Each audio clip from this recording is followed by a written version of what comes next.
Hello everyone. In this quick video I will be showing you guys how we can treat the Blender camera like a real camera. People who also know me also know that I really like racing photography, and given how we have produced all those cars and pit stop and some tracks, I was thinking maybe we can somehow take some pictures inside Blender and just treat them as racing photography. So yeah, thank you for being here. Please like and subscribe, and let's jump in. We're back into our pit stop scene here. Since we already have the environment, I thought like we could just use it to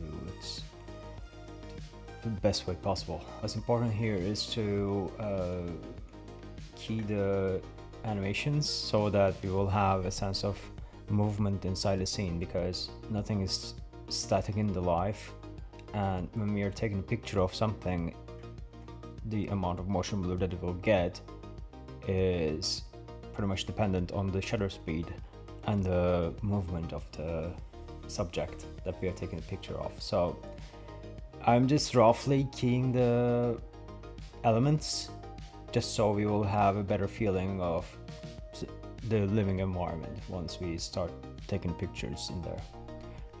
What I'm doing in here as an example, for example, is just I don't have to think about the actual movement that much because it's just going to be static. I'm just going to grab this drone, for example. I don't know why this one's like touch this, and I'll grab this, move it down a little bit. As you can see, I have auto key on, and I will be using 100 for the limit. I was thinking about like maybe I can take a picture between 0 to 100 frames. I'll move this here as well. So as you see over here, if you move the timeline, the elements also start moving. I was thinking like maybe we can play around with the frame 50, because it's the closest as we have in the initial concepts, like position wise. So yeah, I will also do the same thing for this one, and then I will jump into the camera. Since we are after the physicality of it, because we are trying to reach out to a part of realism in our photos, just to make it more tangible with the people.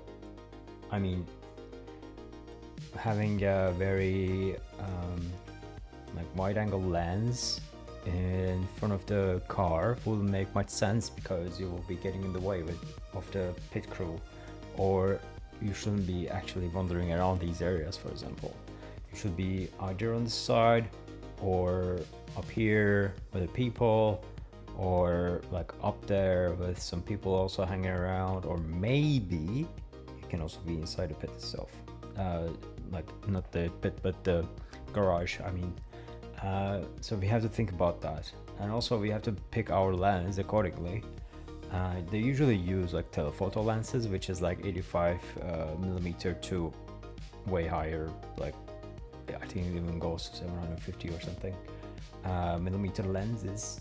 I'm going to keep it like around 50 to 75 right now, because the distance that we have is slightly closer to the subjects, and we're going to use that camera, and we'll be wandering around and get the best feeling that we can get from the scene. We don't really have to think about the lighting this time, because photographer doesn't have any control in the lighting that much, especially when it comes to like motorsports photography. Just have to make the best out of the environment that you're in, and you have to be careful about the composition that you're going to provide. So we're just going to use whatever we have by playing around with the focal length and the shutter speed and stuff of our camera. Funny enough, while I was recording this, I was also checking the Instagram, and then I saw this that was shared by the F1 Instagram account. I think it's a good case to show how camera is actually affecting the composition and the how it shortens the distances. Yeah, as you can see, the camera is way behind the tires, the limits of the track, and it's like flattens the composition, but everything is just way closer to you, and just it also plays around with the scale a lot as well. Camera is placed over here, see, and like it also captures the energy so well, and it's also like very imperfect. It's all about the feeling that it will convey to the people who are observing the images. What's important here to point out is to have these two, just so you know where you are, and also for the geography of the environment. I think having this overview kind of helps. The other thing to point out is the depth of field. If you check this out, for example, all the depth on the scene basically disappears. You can just check it in just so it can simulate the camera feeling further. Focus distance, you can arrange this, and if you lower it, the scene will become more blurry, but if you get it higher, it will get sharper. But if you would like to focus on something specific, you can just grab this eyedropper and just drop it onto the assets that you would like to focus on. One thing is the f-stop here is that you can increase it and the image becomes sharper, though it will be less blurry. These are for bokeh shapes and stuff. It's not really that important for us for now, but if you would like to advance them further, just go ahead. Furs can be important. I will recommend you guys to turn it on. I'll just press G and just move it a little bit here. Maybe we can see some foliage, and this guy is just zooming in front of the camera. I think this is nice. We can have this one. Maybe I can lower it a little bit.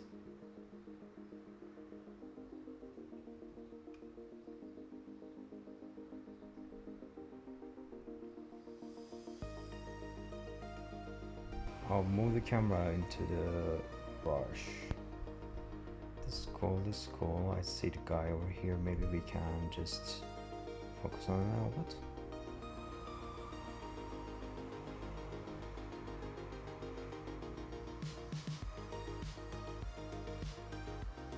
Maybe we can zoom in.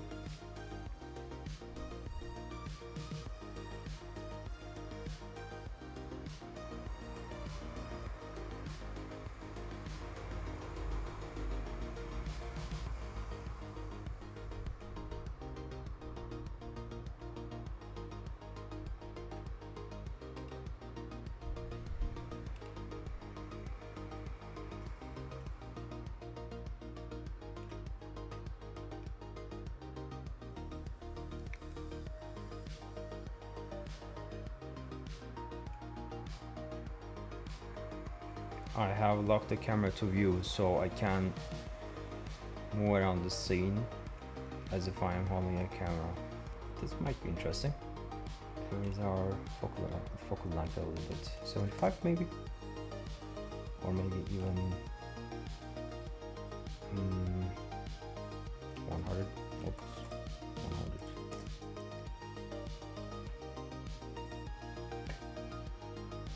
Let's head back a little bit. Let's imagine that there was no track over here, but some gravel or some blocked area. Lock the rotation 2. Let's head to 54. I want to try something. Out.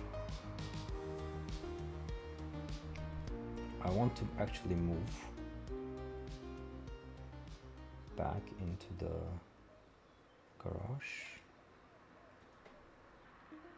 Also, what makes sense is to have the camera around the eye level sometimes, because people are generally carrying the cameras like the furthest that they can lift it is the height of their hands. If they are not really using any sort of tripod or crane. I know what's standing in this way, but I also actually would like to curate this just still a little bit, you know.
Cool. I think I will render these and we can move on to the next stage. We got 4 renders here, not 4, 5 actually. Let me go through them. This one, and this close-up shot. This from the pit, from behind the grass. It's also one from the grass. It's quite dynamic. I was actually thinking about... I was in between these two. I was thinking about maybe using the first one because I like the happy accident there. Because there was a guy just going past between me, the camera, and the pilot. So I was thinking like maybe I can use this one. I think this is way too sharp, although this also looks cool. I was not sure. Yeah, then I'll probably go with this one. I'll take this one out from the Lightroom. I'm using Lightroom, by the way. It's an Adobe photo editing software. The reason why I'm using this is because it gives me this feeling that I'm actually editing a photo instead of like doing Photoshop work, because in Photoshop I've been using Photoshop for, I don't know, like editing the concepts and stuff. This one feels more like photo oriented, so yeah, that's the actual reason why I'm using this. You can have an end goal for how it feels, or like your end goal might be to make the photo feel like how it is in real life. So depending on your end goal, you can do changes in there. It's not like you should do what I'm doing. It's about like how you would like the scene feel like. What I want is to have the energy of the photo, so I'm basically just cranking up the colors, the contrast, and have this like punchy racing feel in them. So that's what I'm aiming for. So let's see if I will be able to capture them in the end. From here I will take down my recording and we'll be looking at the video, me just playing around in Lightroom.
Alright, so that was it for our virtual racing photography.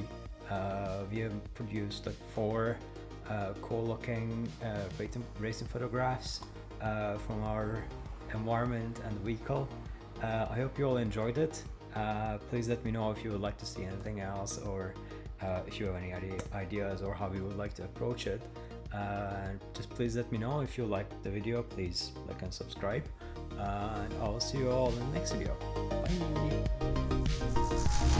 Bye.